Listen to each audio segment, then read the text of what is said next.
আলহামদুলিল্লাহ নাহমাদুহু ওয়া নুসাল্লি আলা রাসূলিহিল কারীম আম্মা বাদ ফাউযু বিল্লাহি মিনাশ শাইতানির রাজীম বিসমিল্লাহির রহমানির রহিম নাহমাদুহু ওয়া নুসাল্লি আলা রাসূলিহিল কারীম আম্মা বাদ ফাউযু বিল্লাহি মিনাশ শাইতানির রাজীম বিসমিল্লাহির রহমানির রহিম ইন্না আনজালনাহু ফি লাইলাতিল কদর ওমা আদরাকা মা লাইলাতুল কদর লাইলাতুল কদর খায়রুম মিন আলফি শাহর وقال رسول الله صلى الله عليه وسلم من قام ليلة القدر إيمانا واحتسابا غفر له ما تقدم من ذنبه أو كما قال عليه الصلاة والسلام اللهم صل على سيدنا محمد وعلى آل سيدنا محمد وبارك وسلم اللهم وفق لنا لما تحب وترضى من القول والفعل والعمل والهدي والنية إنك على كل شيء قدير আল্লাহ পাকের লাখ শুকর। আলহামদুলিল্লাহ, মাহে রমজানের শেষ দশকের আমাদের লাইলাতুল কদরের আজকেও একটা রাত আসছে। রোজা রেখে ইবাদত বন্দেগীর মাধ্যমে লাইলাতুল কদর তালাশ করার তৌফিক আল্লাহর কাছে কামনা করছি। আল্লাহ পাক আমাদেরকে তৌফিক দান করুন, সবাই বলুন আমিন। বন্ধুরা, আজকের লাইভে সংক্ষেপে লাইলাতুল কদরের ফজিলত এবং আমাদের করণীয় কি আমল রয়েছে এই বিষয়ে সংক্ষেপে আলোচনা করার প্রয়াস পাবে ইনশাল্লাহ। আমরা শুরুতে জেনে নিই, লাইলাতুল কদর হলো মর্যাদা সম্পন্ন রজনী, মহিমান্বিত রজনী। অর্থাৎ এই রাতে যদি রাতটা আমরা পেয়ে যাই আর যদি এই রাতে ইবাদত বন্দেগী করে কাটিয়ে দিতে পারি, তাহলে হাজার মাসের চেয়েও, হাজার মাস 83 বছর 4 মাস সমান হাজার মাস, হাজার মাসের চেয়েও ইবাদত করার সওয়াব ফজিলত অর্জন করতে পারবে এই উম্মতে মুহাম্মদী। সুবহানাল্লাহ। সুতরাং এই যে একটা মর্যাদা, লাইলাতুল কদরের যে এই ফজিলত একমাত্র উম্মতে মুহাম্মদীকে দেওয়া হয়েছে, অন্য কোনো নবীর উম্মতদেরকে এই মর্যাদা দেওয়া হয়নি। রসুল করিম, এই সূরা নাজিল হওয়ার কারণ হল রসুল করিম সাল্লাল্লাহু আলাইহি ওয়াসাল্লাম একবার সাহাবায়ে কেরামের সামনে আলোচনা করছেন যে বনি ইসরায়েলের জনৈক মুজাহিদ, জনৈক মুজাহিদ যে নাকি আপনার 1000 মাস আল্লাহর রাস্তায় জেহাদ করে কাটিয়ে দিয়েছে। অল্প সময়ের জন্য জেহাদের হাতিয়ার সংবরণ করেননি, যুদ্ধাস্ত্র সংবরণ করেননি, লাগাতার জেহাদ করে কাটিয়ে দিয়েছেন। শুধু কি তাই নয়, রসুল সাল্লাল্লাহু আলাইহি সাল্লাম সাহাবাগণের সামনে আলোচনা করলেন যে হজরত জাকারিয়া আলাইহিসসালাম, হজরত আইয়ুব আলাইহিসসালাম, হজরত হিজকিল আলাইহিসসালাম, হজরত ইউসা বিন নুন আলাইহিসসালাম, এই 4 জন নবীর ইবাদতের কথাও আলোচনা করেছেন যে এই 4 জন নবী 80 বছর ইবাদত বন্দেগী করেছেন। সুবহানাল্লাহ। এই আলোচনা শুনে সাহাবাগণ ঈর্ষান্বিত হলেন, তাদের মনে হতাশা জেগে বসল, মন সংকীর্ণ হয়ে গেল।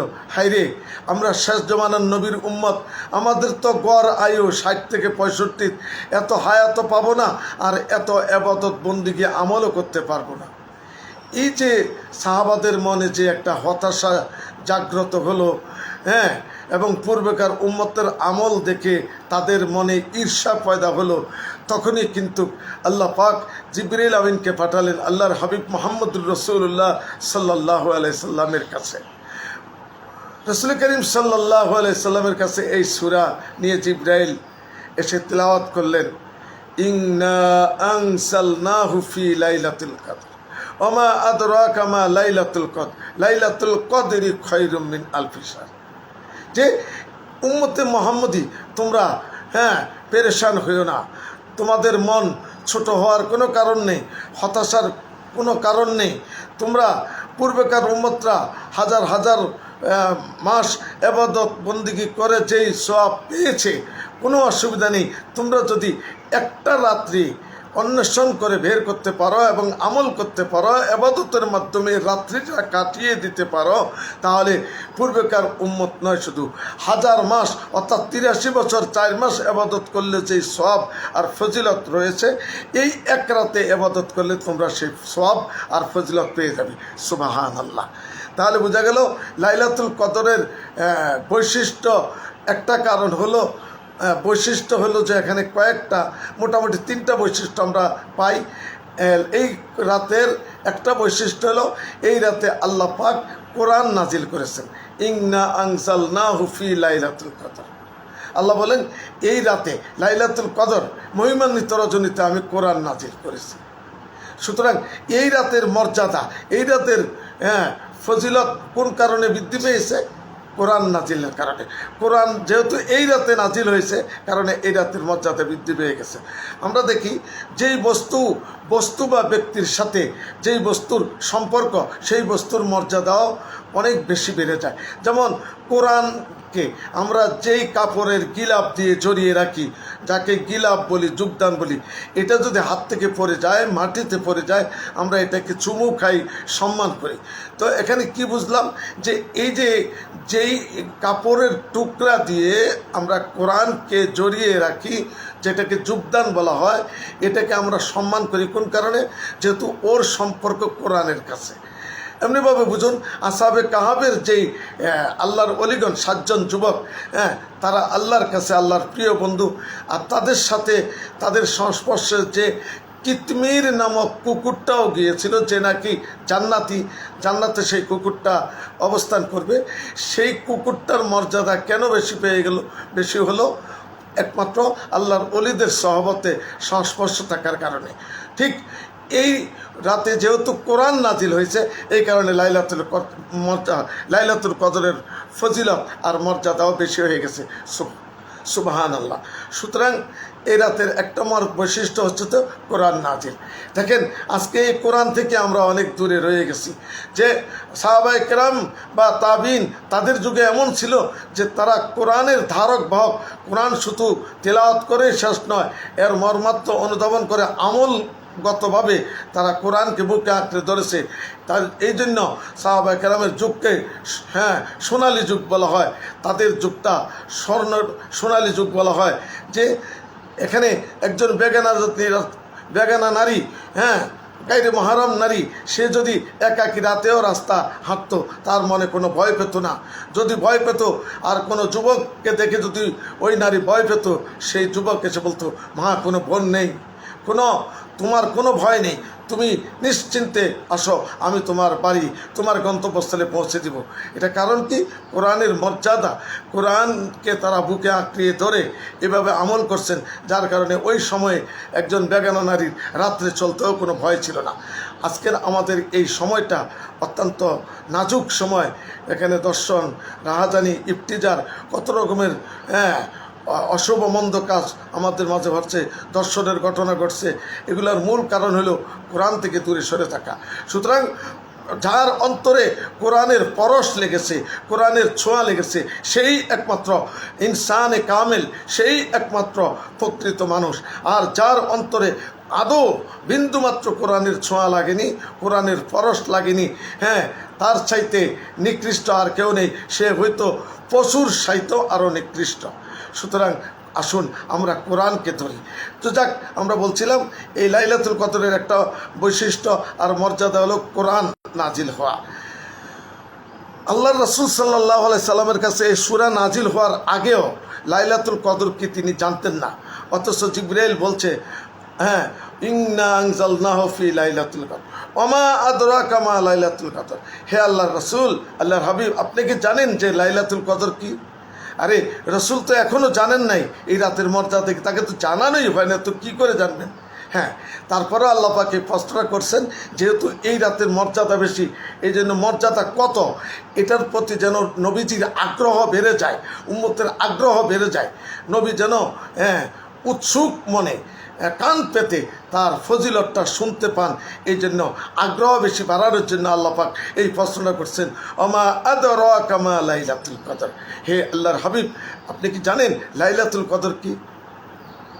তার উত্তর আল্লাহ পাক তার পরের আয়াতে নাজিল করছেন, লাইলাতুল কদরি খায়রুম মিন আলফি শাহর, যে এই লাইলাতুল কদর বা মহিমান্বিত রজনী, এইটা রাত, এমন একটা রাত, এই রাতে বান্দা বসে দাঁড়িয়ে শুয়ে যেভাবে আল্লাহকে ডাকবে, নফল ইবাদতের মাধ্যমে হোক, কোরআন তেলাওয়াতের মাধ্যমে হোক, জিকির আজকার করার মাধ্যমে হোক, যেভাবে আল্লাহকে স্মরণ করবে, জিকির করবে, আল্লাহকে ডাকবে, আল্লাহকে স্মরণ করবে, এই ডিউটিটা করবে, তার এক রাতের এই ডিউটিটা, হ্যাঁ, হাজার মাস, শুধু হাজার মাস নয়, শুধু হাজার মাসের চেয়েও আরও মর্যাদা সম্পন্ন, হাজার মাসের চেয়েও আরও বেশি বেশি বছর আবাদত করলে যেই সওয়াব পাওয়া যায়, সেই সওয়াবটা এক রাতেই আবাদত করলে উম্মতে মুহাম্মদী অর্জন করতে পারবে। সুবহানাল্লাহ।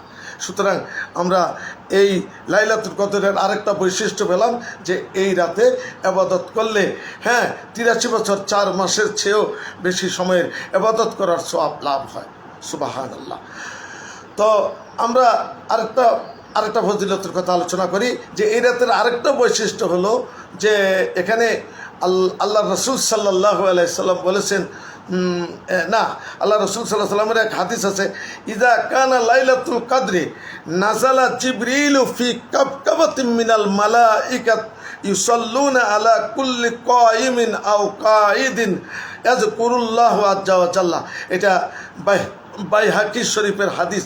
এই হাদিসে আল্লাহ রাসূল সাল্লাল্লাহু আলাইহি সাল্লাম বলেন, শবে কদরে অর্থাৎ লাইলাতুল কদরে হযরত ইব্রাহিম ফেরেশতাদের একটা বিশাল বাহিনী নিয়ে পৃথিবীতে অবতরণ করেন, এবং যারা এই রাত্রিতে দাঁড়িয়ে শুয়ে বসে যেভাবেই যেই অবস্থাতে ইবাদত করছে, ফেরেশতারা জিবরাইল সহ ফেরেশতারা আইসা তাদেরকে সালাম পেশ করেন, তাদের উপর শান্তি বর্ষণ করেন, তাদেরকে সালাম দেন।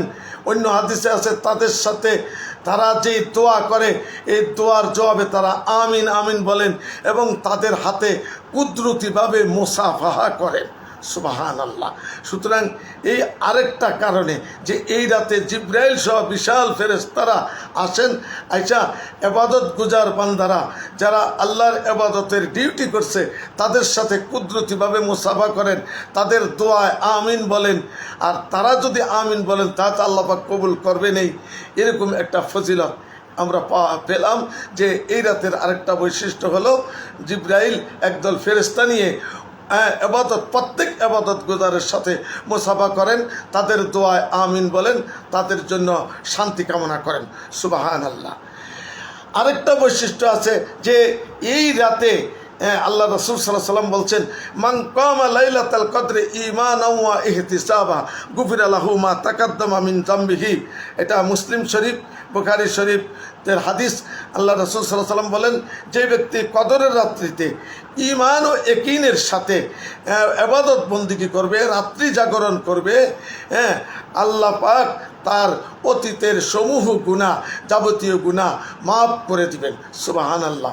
সুতরাং এই রাতের আরেকটা ফজিলত পাওয়া গেল, বৈশিষ্ট্য হলো এই রাত আল্লাহকে স্মরণ করলে আল্লাহ পাক অতীতের গুনাহসমূহ মাফ করে দিবেন। বন্ধুগণ, তো মোটামুটি সংক্ষেপে এই এতটুকু তাফসীরের ব্যাখ্যা করা হলো। এখন আমরা সংক্ষেপে একটু আলোচনা করব, আমাদের করণীয় কি, এই রাতে আমরা কি আমল করতে পারি। ভালো করে শুনুন বন্ধুগণ। এই রাতে আমরা বেশি বেশি নফল নামাজ পড়তে পারি। নফল নামাজ কোন নিয়তে পড়বো অনেকে প্রশ্ন করে। দেখুন, আমরা এশার নামাজ তারাবি আদায় করব, এশার নামাজ পড়ব। সুতরাং এশার নামাজের পর ওই সময় থেকে নিয়ে সুবে সাদিকের আগ পর্যন্ত পুরাটা সময় হলো তাহাজ্জুদের সময়। কাছে আপনি যদি নফল নামাজটা তাহাজ্জুদের নিয়ত করেন তাও বিশুদ্ধ, আপনাদের লাইলাতুল কদরের নিয়ত করেন তাও বিশুদ্ধ, শুধু নফলের নিয়ত করেন তাও বিশুদ্ধ। নিয়তটা এভাবে করতে পারি, হে আল্লাহ, তোমাকে খুশি করার জন্য, তোমার সন্তুষ্টি অর্জনের লক্ষ্যে আমি 2 রাকাত নফল আদায় করছি। আল্লাহু আকবার। তোমার সন্তুষ্টি আদায়ের লক্ষ্যে আমি লাইলাতুল কদরের 2 রাকাত সালাত আদায় করছি। আল্লাহু আকবার। এভাবে আমরা নিয়ত করতে পারি। কোন সূরা দিয়ে পড়ব অনেক বন্ধুরা প্রশ্ন করেন। দেখেন, এখানে কত রাকাত নামাজ পড়ব এই বিষয়ে যেভাবে কোনো ধরাবাধা নিয়ম নেই, কোন সূরা দিয়ে পড়ব কোরআন হাদিসে এরও কোনো ধরাবাধা নিয়ম নেই। আপনি কোরআনের যে সূরাগুলি পারেন, যেই সহজ সূরাগুলি পারেন, সেগুলা দিয়ে আপনি দুই রাকাত করে সূরা দিয়ে আপনি দুই রাকাত করে নামাজগুলা আদায় করবেন। এভাবে আপনি নামাজ পড়তে পড়তে ক্লান্ত হয়ে গেছেন, এবার কোরআন তেলাওয়াত করুন, কোরআন তেলাওয়াত করুন, কোরআন তেলাওয়াত করুন। কারণ আল্লাহর কাছে কোরআন তেলাওয়াত চাইতে আর কোনো, কোরআনের চাইতে আর কোনো মর্যাদা বস্তু আর কিছুই নাই। আহাব্বু আন্নাল্লাহ আহাব্বু ইলাল্লাহি আন্নাল কুরআনা আহাব্বু ইলাল্লাহি মিনাস সামাওয়াতি ওয়াল আরদি ওয়া মান ফীহিন্না। কোরআন হইল আল্লাহর কাছে সমস্ত মখলুকের চাইতে শ্রেষ্ঠ প্রিয় বস্তু। আসমান জমিনে যত সৃষ্ট জীব আছে সবচাইতে প্রিয় হইল আল্লাহর কাছে কোরআন। কাছে এই কোরআন তেলাওয়াত আমরা এই রাতে বেশি বেশি করতে পারি। আপনি কিছু ঘুম আসলে ঘুমাইতে পারবেন, ঘুমিয়ে নেন। ঘুমাইতে কিন্তু না করা হয় নাই, কিছুক্ষণ ঘুমানোর পর আবার উঠুন, একটু চা পান করুন, করে আবার নফল নামাজ পড়ুন, জিকির আজকার করুন, সুবহান আল্লাহ, আলহামদুলিল্লাহ, আল্লাহু আকবার, জিকির আজকার করুন। এই রাত্রে আমরা আরেকটা আমল পাই, সেটা হলো যে মা আয়েশা সিদ্দিকা রাদিয়াল্লাহু তাআলা আনহা রাসূল করিম সাল্লাল্লাহু আলাইহি সাল্লামকে জিজ্ঞেস করেছিলেন, ইয়া রাসূলুল্লাহ, যদি আমি লাইলাতুল কদর খুঁজে পাই, অন্বেষণ করে পাই, তবে আমি কি দোয়া করব? এই রাতে যদি আমি পেয়েই যাই, আমি তো আমল করব, তবে কি দোয়া করব? তখন রাসূল করিম সাল্লাল্লাহু আলাইহি সাল্লাম মা আয়েশা সিদ্দিকা রাদিয়াল্লাহু আনহাকে বললেন, হে আয়েশা, শোনো, যদি তুমি এই রাতটি পেয়ে যাও তাহলে তুমি এই দোয়াটা পড়বে, আল্লাহুম্মা ইন্নাকা আফুউন কারীম তুহিব্বুল আফওয়া ফাফু আন্না ফাফু আন্নি ফাফু আন্না। এভাবে এই দোয়াটা পড়তে পারো। দোয়ার অর্থ হলো, হে আল্লাহ, তুমি তো ক্ষমাশীল, ক্ষমা করাকে তুমি ভালোবাসো, তুমি আমায় ক্ষমা করে দাও। তুমি ক্ষমা করাকে ভালোবাসো, মাফ করাকে ভালোবাসো। আমিও আদম, গুনাহগার, পাপিষ্ঠ। আল্লাহ, আমাকে মাফ করে দাও। আমি কবিরা গুনাহ করছি, এই জন্য আমি লজ্জিত, অনুতপ্ত, আর করব না, এই মর্মে অঙ্গীকার করছি, আর করব না। হে আল্লাহ, তুমি আমাকে মাফ করে দাও। এভাবে যদি আমরা তওবা করতে পারি মন থেকে, একনিষ্ঠ নিয়তে, তাহলে আশা করা যায় আল্লাহ পাক আমার আপনার কবিরা গুনাহ মাফ করে দিবেন। সুতরাং এই রাতের একটা বোঝা গেল কি, একটা দোয়ার বিষয় আসলো। এই দোয়াটা নিজের গুনাহের জন্য দোয়া করা এবং অপরের জন্য দোয়া করা। আমার আপনার মা বাবা, যাদের মা বাবা নেই, দাদা দাদি, নানা নানি, ভাই বেরাদর, আত্মীয় স্বজন কবরে শায়িত, প্রত্যেকের জন্য কিছু নফল নামাজ পড়ে, কিছু কোরআন তিলাওয়াত করে, জিকির আজকার করে, এগুলা তাদের রুহে পৌঁছে দেন, যেটাকে ইসালে সওয়াব বলে। আল্লাহ পাক এই উসিলায় তাদেরকেও মাফ করে দিবেন আশা করা যায়। সুতরাং এই রাত্রিতে আমরা এইভাবে কাটাবো। আল্লাহ পাক আমাদের সকলকে বুঝার ও আমলের তৌফিক দান করুন। আরেকটা কথা হলো যে অনেকে প্রশ্ন করেন, এই লাইলাতুল কদরটা, লাইলাতুল কদরটাকে তো নির্দিষ্ট করলেও করতে পারতেন, কেন অনির্দিষ্ট রাখেন? দেখুন, অনির্দিষ্ট রাখছেন একটা কারণে, যদি রাতটা নির্দিষ্ট হয়ে যেত তাহলে অনেক লোক ছিল, ঠিক আছে, সারা বছর আমল যাই করি, এই রাত্রিতে এসে কী করব? আমল করব। আর এই রাত্র আসলো, আর যদি এই রাত্র আমল করতে যদি না পারলো, ইবাদত করতে না পারলো, তাহলে সে এই রাতের ফজিলত থেকে বঞ্চিত হয়ে যেত। এই জন্য নির্দিষ্ট করা হয় না। কিংবা এটাও বলা চলে যে এই রাত্রিটা নির্দিষ্ট হয়ে গেলে, এই রাত্রটা নির্দিষ্ট হয়ে গেলে, এই রাতের আবাদতটাও তাদের উপর ফরজ হয়ে যেত। আর ফরজ আবাদত হয়ে গেলে যদি এই রাত্রে আমল না করতো, তাহলে ফরজ আবাদত না করার কারণে ধ্বংস হয়ে যেত। এই কারণে নির্দিষ্ট করা হয় নাই। অথবা বলা হয় যে এই রাত্রটা অনির্দিষ্ট রাখার পেছনে এটাও কারণ হতে পারে, যেন এটা তো নির্দিষ্ট করে দিছে শেষ দশকের বেজুর রাত্রি 21, 23, 25, 27, 29, এই বেজুর রাত্রিগুলোতে তালাশ করা। কাজেই উম্মত যেন কোন দিন হবে, কি 21 না 23 না 25 না 27 না 29, বাস এইভাবে সে একটা আগ্রহ নিয়ে ওই বেশি বেশি এই বেজুর রাত্রিতে আবাদত করবে। এই জন্য উম্মত যেন বেশি বেশি আবাদত করে, বেশি বেশি ফজিলত লাভ করতে পারে, অর্জন করতে পারে, পুণ্য অর্জন করতে পারে। এই জন্য এই রাতটাকে গোপন রাখা হয়েছে। হাদিস শরীফে এসেছে হ্যাঁ, নবীজি তো কামরা থেকে রাত্রটা নির্দিষ্ট করার তারিখ ঘোষণা দিতেই বের হয়েছিলেন, কিন্তু প্রতিমধ্যে দুই সম্প্রদায়ের ঝগড়াঝাটির কারণে, মারামারির কারণে নবীজির অন্তর থেকে আল্লাহ পাক সেটা তুলে নিয়েছেন। আল্লাহ পাক এই রাতের আজকে যদি এই রাত্রটা হয়ে যায়, আমরা আজকের রাত্রটাও কিছু কিছু আমল করব।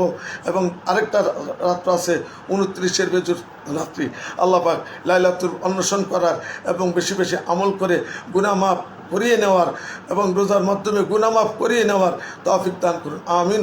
ওয়া আখিরু দাওয়ানা আনিল হামদুলিল্লাহি রাব্বিল আলামিন। আসসালামু আলাইকুম ওয়া রাহমাতুল্লাহি ওয়া বারাকাতুহু। বিসমিল্লাহ।